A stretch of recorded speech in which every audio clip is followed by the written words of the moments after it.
ভাই এই ম্যাচটা যদি শুধু স্কোর লাইন দেখে বিচার করেন তাহলে অনেক কিছু মিস করবেন। কারণ এই দুই দুই ড্র আসলে দুইটা সম্পূর্ণ ভিন্ন ফুটবল দর্শনের যুদ্ধ ছিল। একদিকে নেদারল্যান্ডের পজিশনাল ফুটবল, অন্যদিকে জাপানের প্রেসিং আর ট্রানজিশনাল ফুটবল। আর 90 মিনিট ধরে এই দুই স্টাইল একে অপরের বিরুদ্ধে লড়াই করেছে। জাপানের শুরুতে প্ল্যান কি ছিল? অনেকে ভাবছে যে জাপান কেন শুরুর দিকে বল রাখার চেষ্টা করতেছিল না, কারণ ওদের প্ল্যানটাই ছিল ভিন্ন। জাপান জানতো যদি তারা নেদারল্যান্ডের সাথে মিডফিল্ডে বল দখলের লড়াই করে তাহলে ফ্রাঙ্কি ডিয়ং আর রেইন্ডার্সদের বিপক্ষে তাদের খেলতে সমস্যা হবে।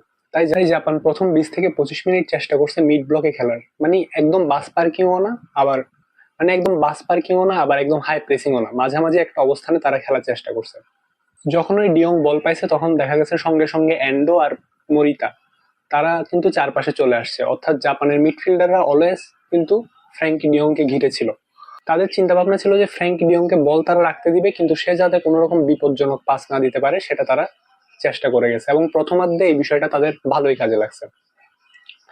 এবং নেদারল্যান্ডের বিল্ড আপটা যদি দেখি আমরা, নেদারল্যান্ডের বিল্ড আপে প্রায় সময় আমরা দেখতেছিলাম যে ভ্যান ডাইক কিন্তু একটু মাঝখানের পজিশনে আসতেছিল, এবং তার সাথে যে আরেকজন সেন্টার ব্যাক ছিল সে একটু নিচের দিকে ছিল, আর ফুল ব্যাকরা কিন্তু অনেক উপরের দিকে চলে যাচ্ছিল, যার ফলে মাঠে কিন্তু একটা 3-2-5 স্ট্রাকচার বারবার তৈরি হচ্ছিল।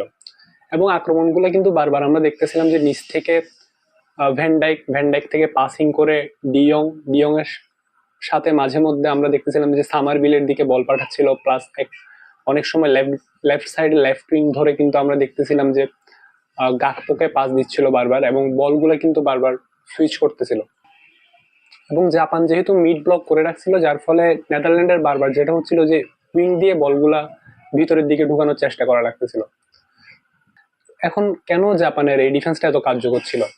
জাপানের ডিফেন্সের যদি সবচেয়ে বড় গুণ দেখি সেটা হচ্ছে তারা কিন্তু বলের পিছনে দৌড়ায় না, তারা জাস্ট যেটা করে সেটা হচ্ছে যে যে স্পেসটা সেটা হচ্ছে বন্ধ করে দেয়। অনেক সময় আমরা দেখছি যে গাকপো বা সামারবিল কিন্তু বল পাইছে, কিন্তু সঙ্গে সঙ্গে তখন দেখা গেছে দুইজন খেলোয়াড় তাদেরকে ঘিরে ধরছে, একজন প্রেস করতেছে এবং আরেকজন কি করছে, পাসিং লাইনটা বন্ধ করে দিচ্ছে। এই কারণে ডাচ উইঙ্গাররা বারবার কিন্তু বাইরে চলে যেতে বাধ্য হয়েছে।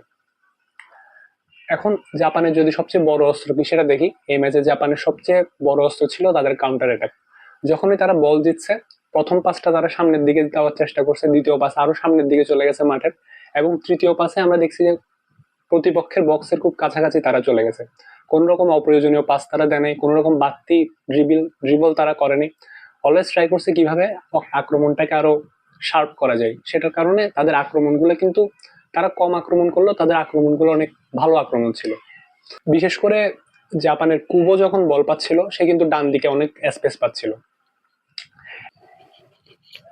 এখন ভ্যানডাইকের ফার্স্ট গোলটা নিয়ে কথা বলবো। অনেকে বলবে এটা জাস্ট একটা কর্নার গোল, বাট আমার মনে হয় যে এটার পিছনে টেকটিক্সটা ভালো একটা টেকটিক্স ছিল নেদারল্যান্ডের।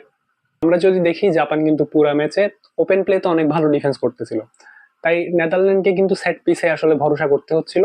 আর ভ্যানডাইকের গোলটা আসলে ডাচদের যে একটা শারীরিক শক্তি আছে এটারই প্রমাণ দেয়। উচ্চতা আর পাওয়ারে কিন্তু জাপান পিছাই ছিল, আর নেদারল্যান্ড আসলে সেই জায়গাটাকে আমার মনে হয় এখানে টার্গেট করে এই গোলটা বের করছে।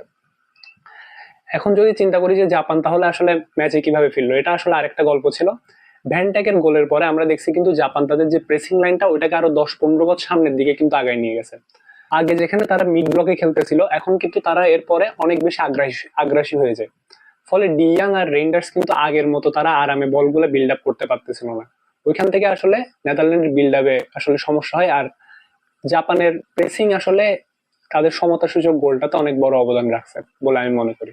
এবার নেদারল্যান্ডের যদি সেকেন্ড গোলটা আসি, সামারভিল যে গোলটা দিছে এই গোলটা আসলে অনেকটা আসছে ব্যক্তিগত দক্ষতা থেকে, কিন্তু টেকটিক্যালি যদি দেখি এখানে জাপানের ডিফেন্স আসলে প্রথমবারের মতো কিন্তু কিছুটা তাদের ডিফেন্সে কম্প্যাক্টনেসটা হারাইছিল, একটু স্পেস দেওয়া হয়েছিল। আর টপ লেভেলের প্লেয়ারদের জন্য আমার মনে হয় এতটুকু স্পেসই যথেষ্ট। সামারভিল আসলে সেই সুযোগটাকে কাজে লাগাইতে পারছিল, যার ফলে এই গোলটা তারা পাইলো। এবার আসি যে জাপানের যে কামব্যাকটা করছে, কামব্যাকে আমার মনে হয় যে নেদারল্যান্ডের কোচ রোনাল্ড কোমান অনেক বড় একটা ভুল করছে। এখানে আসলে ম্যাচের আসল টার্নিং পয়েন্ট। 2-1 গোলে এগিয়ে যাওয়ার পর কোমানের দল স্বাভাবিকভাবেই কিন্তু একটু নিচের দিকে নেমে আসছিল, আর এটাই ছিল সবচেয়ে বড় ভুল, কারণ পুরো ম্যাচে তারা কিন্তু বল নিয়ন্ত্রণ করতে পারতেছিল সফলভাবে, কিন্তু শেষ 20 মিনিটে আমরা দেখছি তারা জাপানকেই পুরো বলের নিয়ন্ত্রণ দিয়ে দিছে। ফলে ম্যাচের রিদমটা জাপানের দিকে ঝুঁকে গেছে, এবং জাপানও কিন্তু আত্মবিশ্বাস ফিরে পাইছে।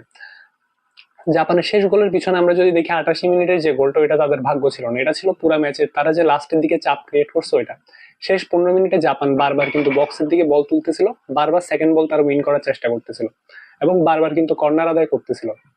যখন আপনি একটা দলকে এভাবে চাপ দিবেন তখন কিন্তু তারা ভুল করবে, আর সেই ভুলের সুযোগ নিয়ে কিন্তু কামাদা গোলটা করছে জাপানের। আমরা যদি ম্যাচের এক্স ফ্যাক্টর গুলা দেখি, জাপানের এক্স ফ্যাক্টর হচ্ছে তাকেফুসা কুবো। সে গোল না করলেও পুরো ম্যাচে জাপানের আক্রমণের মস্তিষ্ক ছিল। যখনই জাপান উঠছে প্রায় সবকিছুর সঙ্গে কিন্তু কুবো জড়িত ছিল। আর নেদারল্যান্ডের যদি মেইন প্লেয়ার দেখি, আমার মনে হয় ফ্র্যাঙ্কি ডিয়ং। প্রথম 60 মিনিট ম্যাচের গতি নিয়ন্ত্রণ সে খুব ভালোভাবে করছিল, কিন্তু জাপান যখন প্রেসিং বাড়াইছে তখন আসলে তার প্রভাবটা কিছুটা কমে গেছে। এটাই আসলে ম্যাচের মোড় ঘুরাই দেওয়ার আমার মনে হয় কারণ। ম্যাচের যদি সামারিতে যাই, আমার মনে হয়েছে যে নেদারল্যান্ড আসলে পুরো ম্যাচটা চাচ্ছিল বল নিয়ে কন্ট্রোল করতে, আর জাপান জাপান ম্যাচটা আসলে বদলে দিছে তাদের প্রেসিং, ট্রানজিশন আর মানসিক শক্তি দিয়ে। আর এই কারণেই আসলে 2-1 ম্যাচ শেষ পর্যন্ত 2-2 গোলে সমতায় ফিরছে। ফুটবল আসলে কখনো আমার মনে হয় না যে পজিশনে জিতে, এটা আসলে জিততে সাহস লাগে, এনার্জি লাগে আর এবং আত্মবিশ্বাস লাগে, আর সেই খেলাটাই আসলে জাপানের প্লেয়াররা দেখাইছে, যার ফলে আমরা এই সুন্দর ম্যাচটা দেখতে পারছি।